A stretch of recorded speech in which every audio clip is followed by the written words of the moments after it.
Setelah sebagian besar kaum Nabi Nuh dimusnahkan dengan banjir bandang, Allah memberi anugerah kepada sebagian kaum yang beriman dengan kehidupan yang lebih baik.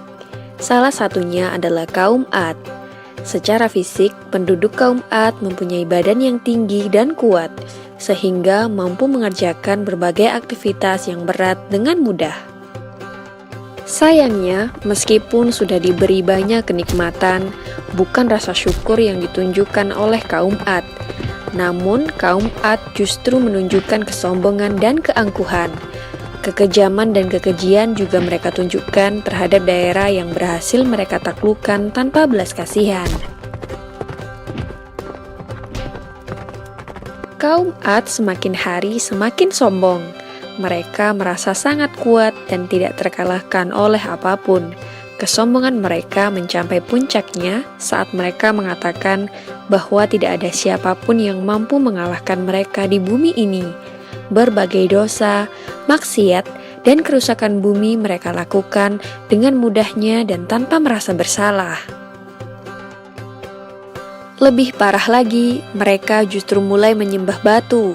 Hal ini menjadikan kaum Ad merupakan kaum penyembah berhala pertama setelah kaum Nabi Nuh yang telah dimusnahkan oleh Allah dengan banjir bandang. Mereka tidak lagi mengenal Allah Subhanahu wa Ta'ala yang sudah menyelamatkan leluhurnya dari azab yang pedih. Mereka hanya ingat kesenangan duniawi yang mereka miliki. Ada 3 buah berhala yang mereka sembah. Ketiga berhala ini diberi nama Syad, Samudra, dan Hara. Mereka menganggap bahwa ketiga berhala inilah yang memberi mereka kekuatan, kemakmuran, dan keselamatan hidup. Untuk menghadapi akhlak dari kaum Ad yang semakin parah, Allah mengutus Nabi Hud di antara kaum tersebut untuk memperbaikinya. Nabi Hud merupakan nabi keempat setelah Nabi Nuh alaihi salam. Beliau lahir dari salah satu keluarga kaum Ad dengan ayah bernama Abdullah yang merupakan salah satu saudara dari pemuka kaum Ad itu sendiri.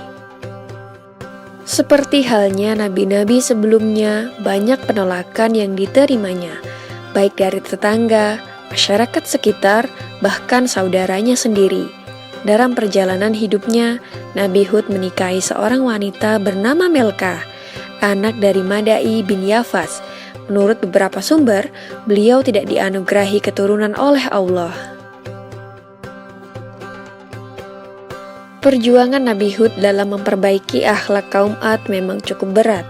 Sifat sombong dan angkuh yang dimiliki kaum Ad seakan sudah menutup mata hati mereka untuk bisa menerima hidayah dari Allah.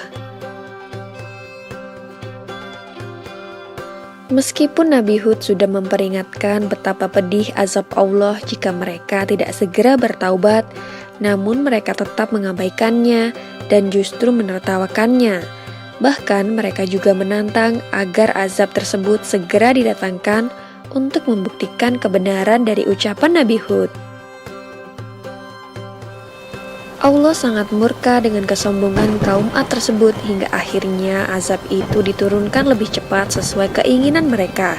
Di saat penduduk Ad bergembira menyambut akan datangnya hujan, gumpalan awan hitam tersebut berubah menjadi hujan badai dan angin topan.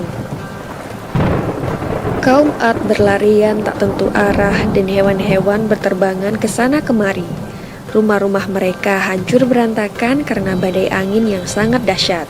Badai angin topan ini terjadi selama 8 hari berturut-turut. Tidak ada satupun makhluk yang bisa menolong mereka dari murka Allah ini. Sementara itu, Nabi Hud dan beberapa pengikutnya diselamatkan dari bencana ini. Mereka pun pindah menuju suatu tempat bernama Tarim dan hidup menetap di sana hingga Nabi Hud meninggal dengan usia 130 tahun. Semoga kisah ini dapat mempertebal iman kita dan percaya tentang kebesaran Allah Subhanahu wa Ta'ala.